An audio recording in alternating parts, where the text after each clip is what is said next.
surat adanya gelar khusus tentang penghentian penyelidikan, kan begitu. Nah, saya akan mengutip satu karena saya Muslim. Saya mengutip ayat 260 Al-Baqarah.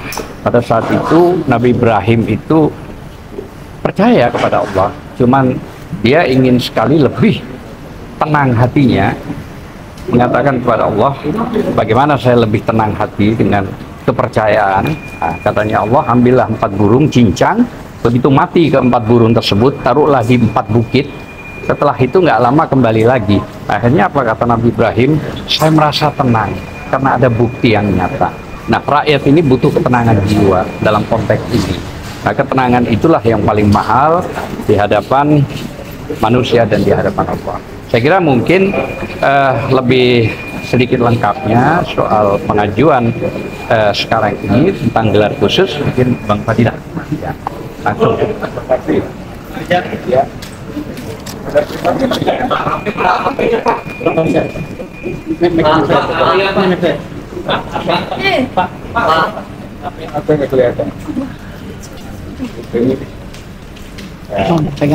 Ya, sesuai dengan yang sudah disampaikan bahwa kita datang ke sini ke Karo Wasidik sebagai atasan penyidik untuk melakukan desakan gelar perkara khusus, bagaimana tadi disebutkan di dalam Perkap 6 2019 itu Pasal 31.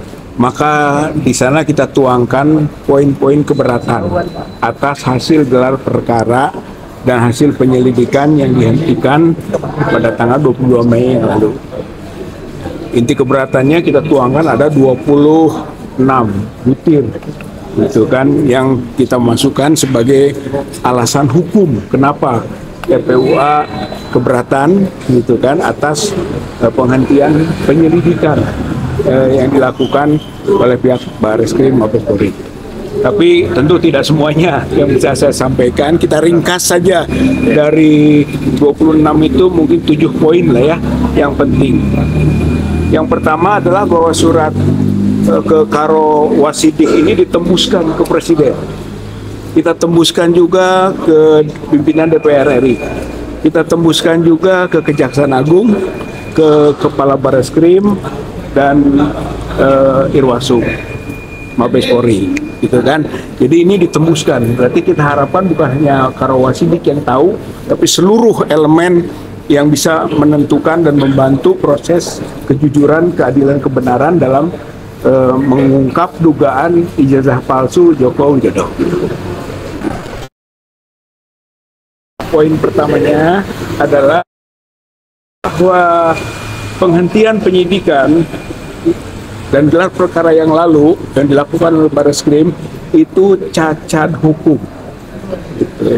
Kenapa? Karena tidak menghadirkan pelapor dan terlapor. Yang namanya gelar perkara itu dimulai dengan proses pencarian bukti, kemudian menginformasikan hasil pencarian, kemudian pendapat dari pelapor dan terlapor, kemudian juga pandangan ahli ataupun pihak-pihak yang ikut dalam proses gelar perkara. Tapi ini tidak, pelapor tidak diundang, terlapor tidak diundang. Jadi internal sekali. Padahal keputusannya itu sangat menentukan, yang disebut penghentian penyelidikan, bahkan menentukan tidak ada unsur pidana. Saya kira itu adalah keputusan yang sangat fundamental dan itu harus dalam gelar perkara yang dihadiri oleh pelapor maupun terlapor. Saya kira ini faktor pertama. Kita menilainya ini cacat hukum, gitu ya. Nah, kemudian yang kedua, bahwa proses penyelidikan itu tidak tuntas atau tidak lengkap. Kita punya ahli Dr. Rismond dan Dr. Roy, ya kan, dan itu masuk dalam bukti-bukti kita, masuk itu dalam bukti-bukti yang diajukan oleh kita. Tapi tidak pernah diperiksa, tidak pernah diminta keterangan.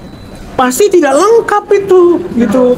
Hasil penyelidikan secara keseluruhan. Satu. Yang kedua, tidak meminta keterangan Kasmujo dan tidak meminta keterangan Pratikno, gitu kan. Dua tokoh ini di samping krusial, juga telah diduga ikut serta dalam proses-proses yang kemudian kita duga ijazah palsu Joko Widodo itu. Ya sayang itu tidak juga minta keterangan. Saya kira itu tidak lengkap jadinya. Yang ketiga adalah tidak diminta keterangannya Aida Grand Jury, putri dari Profesor Ahmad Sumitro yang waktu itu dekan Fakultas Kehutanan.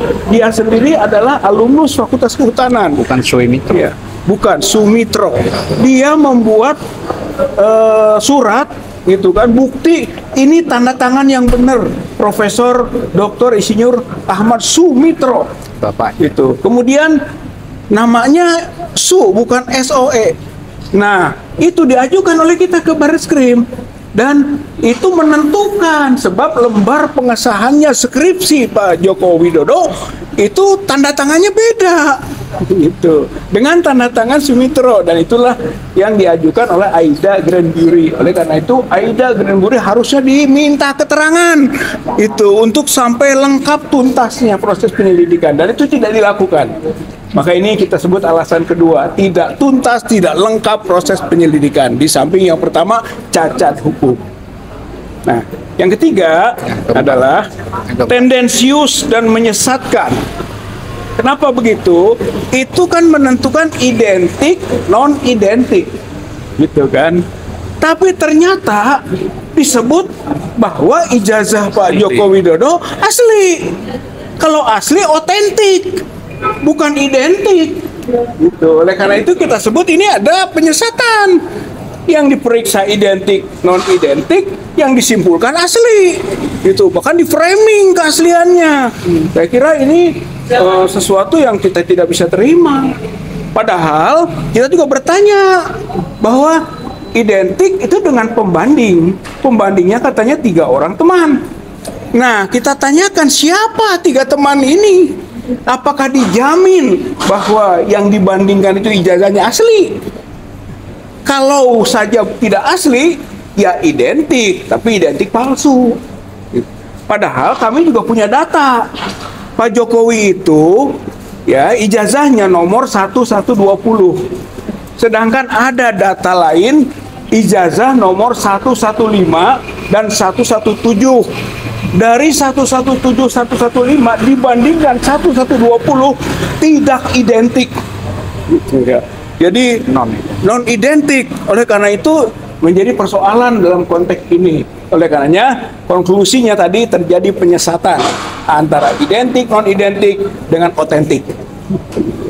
Nah, yang keempat itu adalah simplifikasi, menyederhanakan dengan pola membuktikan soal skripsi atau lembar pengesahan skripsi ijazah skripsinya Joko Widodo dengan hanya meraba cekung. Saya kira itu simpel sekali. Itu tidak masuk kategori scientific crime investigation. Bukan investigasi yang saintifik. Dan ternyata itu kesimpulannya. Di mana Barreskrim dengan meraba dan melihat cekungan, kemudian disebut itu hand press dan itu letter press. Dibandingkan dengan percetakan, dikatakan iya, selesai saja. Oh, nggak bisa. Harusnya penelitiannya saintifik. Ya. Uji kertas, ya, uji tinta, bener tintanya diuji tahun berapa, sama tidak, kertasnya sama tidak, yang ijazah dengan lembar pengesahan, dengan kontennya yang diketik-ketik itu bener enggak sama usianya, itu tidak dilakukan, itu harusnya terbuka, begitu ya. Ini yang keempat. Yang kelima adalah bahwa kami mendorong gelar perkara khusus karena ada dasar hukum.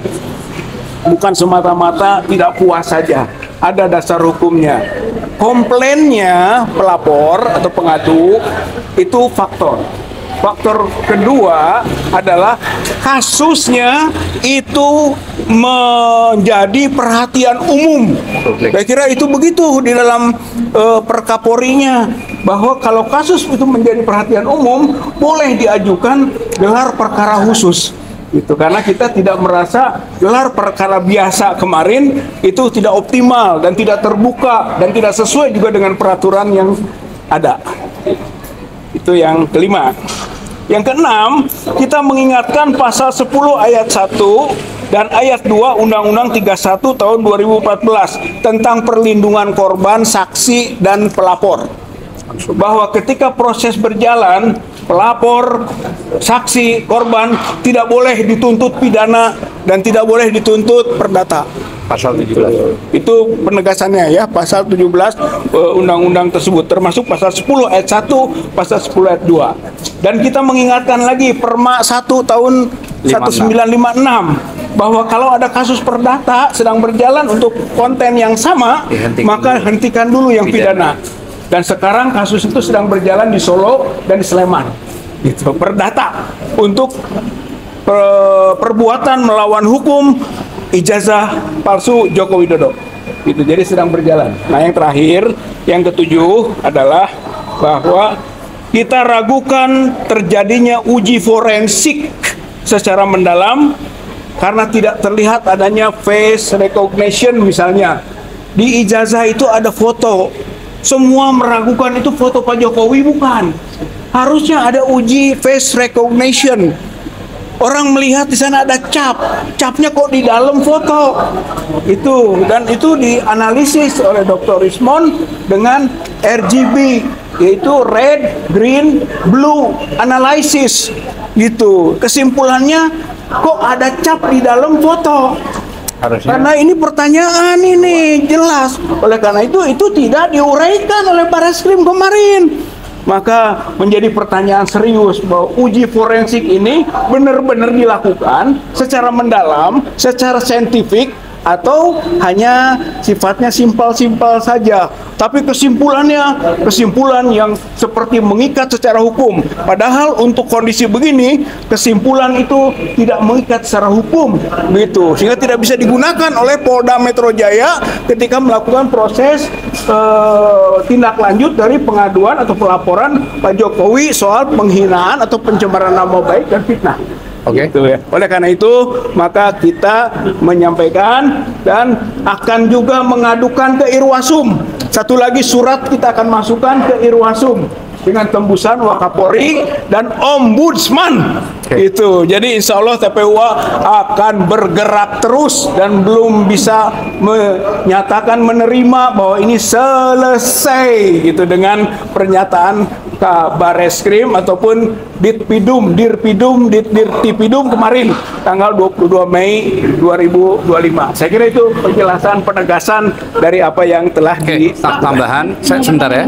Saya kan ada 39 saksi yang juga diperiksa dan juga dengan 13 lokasi yang sudah ditelusuri. Apakah menurut dari Bapak juga itu catatan semua saksinya? Bukan soal begitu, itu tidak terbuka. Harusnya dikonfirmasi kepada pihak-pihak yang ikut dalam gelar perkara, termasuk pelapor, gitu, sehingga kami bisa menerima. Oh iya bener loh, lokasi itu oh bener loh, gitu kan, tentang saksi itu, gitu kan, oh bener loh dokumen itu yang diujinya, kan begitu. Itu fungsi gelar perkara, karena ini integrated criminal justice system. Jadi yang terintegrasi adanya gelar perkara, itu fungsinya gelar perkara. Lainnya? Bapak Ketua Tim TPUA Egy Sujana juga disampaikan 2 kali tidak memenuhi panggilan. Jadi gini, kalau Bang Egy, TPUA juga dinyatakan tidak terdaftar di AHU. Itu gini. Bicara Bang Egy sudah ada surat resmi yang diberikan kepada Polda melalui anaknya bahwa beliau sakit, masih di luar negeri. Kemungkinan minggu ini beliau akan dioperasi karena ada indikasi kanker khusus ya. Nah, jadi surat mungkin kalau nggak ini hari besok hasil labnya juga turun. Itu yang Bang Egy ya. Saya kira memang orang kalau mau diperiksa itu ditanya dulu, Anda sakit nggak? Nah kalau sakit nggak boleh dilanjutkan. Nah satu itu, kalau TPUA itu kan tim itu perkumpulan, tak perlu izin. Nah, jadi perkumpulan itu nggak pakai izin, harus ke AHU, harus kemana, dan itu clear, dilindungi undang-undang. Namun ada hal yang penting saya sampaikan, ini jangan sampai berbenturan pada KUHP 184, termasuk 185. Poinnya apa? Kalau 184 itu ahli, surat, petunjuk, itu harus jelas. Nah, yang kemarin diumumkan itu bukan bukti petunjuk, bukan sama sekali. Dan itu harus ada di dalam sidang. Termasuk pasal 185 185 KUHP. 185 KUHP itu saksi yang di depan sidang. Nah, itu dia yang dinyatakan sah secara hukum gitu loh ya.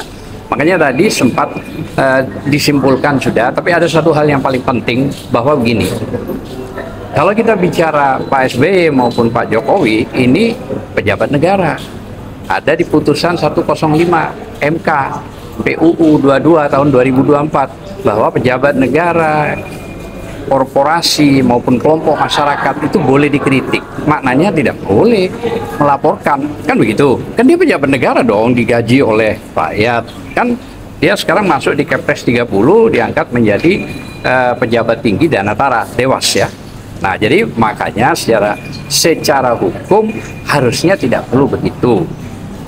Saya kira itu aja dulu sementara. Pak Rizal, kan kemarin kalau dari TPU kan gelar perkara, katanya TPU kan tidak diundang. Tapi Tidak. kalau misalkan untuk penghentian penyidikannya Pak, penyelidikannya itu dari TPU sudah menerima surat penghentiannya belum?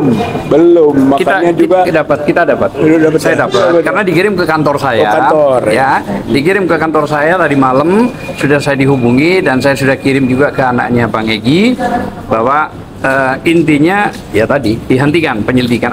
Sudah clear. Kalau surat itu clear dari sini, nggak ada masalah. Namun yang menjadi masalah kenapa harus dihentikan penyelidikan, padahal tanggal 9 Desember ke sekarang kan 6 bulan kurang lebih lah ya berjalan itu. Nah, sedang Pak Jokowi melaporkan kapan, tahu-tahu seminggu sudah mulai ada klarifikasi undangan, kok begitu cepat. Jadi equality before the law itu sudah tidak seimbang. Nah, ini yang saya maksud, harusnya keadilan itu harus real gitu loh. Maksud saya begitu. Jadi kenapa yang 6 bulan ini kok nggak jalan, tetap aja standarnya masih lumas gitu loh. Harusnya sudah ada LP. Nah, itu yang kami juga menanyakan, dihentikan karena faktor apa. Nah, makanya kami buat surat kan ke sini ya. Gelar perkara khusus. Buat surat, tadi sudah dijelaskan 7 poin ya. 7 poin. 7 poin, bahwa salah satunya tadi internal Polri ya, di pasal 31 itu nomor 6 itu dijelaskan bahwa gelar ada 2, gelar biasa sama gelar khusus. Nah, kita minta yang khusus. Artinya terbuka saja, kenapa sih? Ini nggak ada masalah kan? Dan saya kira satu hal lagi, bahwa laporan itu dikuatkan pada posisi pencemaran nama baik dan fitnah. Yang mana ini? Apa fitnah, apa pencemaran nama baik? Jangan lagi meloncat ke pasal yang jauh, yang tidak karu-karuan, pasal 32, 35. pasal 35. Itu penjeratan yang targetnya ingin menangkap orang. Padahal tidak masuk dalam konteks perkara ini. Nah, itu yang paling utama. Saya kira itu aja. Terima kasih. Jadi 32, 35 itu adalah pasal untuk melakukan kriminalisasi. Kita di sini eksaminasi, tapi di Polda Metro Jaya itu kriminalisasi. Oleh karena itu yang tidak bisa juga kita terima itu. Makanya dikritisi pemasukan pasal 32 dan 35 Undang-Undang ITE. Nah, soal tadi yang saya menyinggung sedikit soal AHU itu pendeskreditan ke TPUA Ya. itu nggak pantas Nggak ada aturan itu. diucapkan oleh seorang direktur tindak pidana umum Barreskrim. Dia tahu kita kan Dumas, pengaduan masyarakat. Selama masyarakat ada, mau berapapun jumlahnya, mau lembaganya apa saja, boleh. Kenapa mesti disinggung-singgung, tidak terdaftar di AHU? Ngerti nggak? Tim pembela ulama dan aktivis itu bukan organisasi, bukan lembaga, tapi hanya kumpulan orang untuk kepentingan membela aktivis dan ulama. Itu saja. Tanggapan terkait laporan di Polda Metro Jaya, hari ini ada Bapak Rismon Syahnipa diperiksa. Dugaan Bapak bakal berlanjut terus sampai penetapan tersangka nggak? Ya, saya kira kalau memang fair itu tidak. Nggak bisa gitu kan. Satu, karena memang masalahnya juga belum tuntasnya status asli dan tidaknya mengenai ijazah Pak Jokowi dan skripsinya ya. Kita harus paketkan itu. Karena skripsi yang palsu tidak mungkin punya ijazah asli. gitu. Dari dua-duanya itu belum ada kepastian. Jadi arti- Kepastiannya itu di pengadilan, Ya, gitu. putusan di pengadilan Putusan menentukan. pengadilan menentukan asli tidak. Barreskrim itu tidak punya kompetensi untuk memutuskan asli dan tidak. Makanya tidak bisa dijadikan landasan untuk proses Alat di bukti. Polda Metro Jaya. Makanya tidak pas kalau dia menetapkan tersangka Dan pasalnya lagi, pasal tidak bisa menahan. Pasal 310, 311 itu pencemaran nama baik, dan pasal fitnah tidak bisa menahan. Kalau mau ditarik ke ITE pasal 27, Tidak bisa 27 juga juga. tidak bisa. Tapi kalau dipaksa masuk ke tadi pasal 32 berarti ada kriminalisasi, pemaksaan. Itu kan pasal 32, 35 boleh dibuka. Itu kan merubah-rubah, ya kan?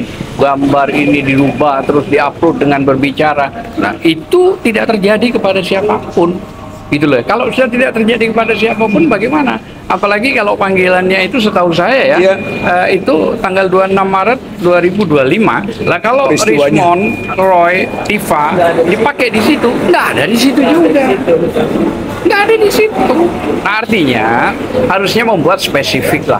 Itu loh, membuat tanggal-tanggalnya itu dimasukkan semua. Tapi intinya, kalau ini pencemaran nama baik 310, 311 tidak bisa menahan. Kalau mau dikaitkan ke pasal 27A atau 1, yaitu ITE, itu pun juga nggak bisa. Artinya begini, kalau mau fair, ya udah, proses hukum nggak apa-apa.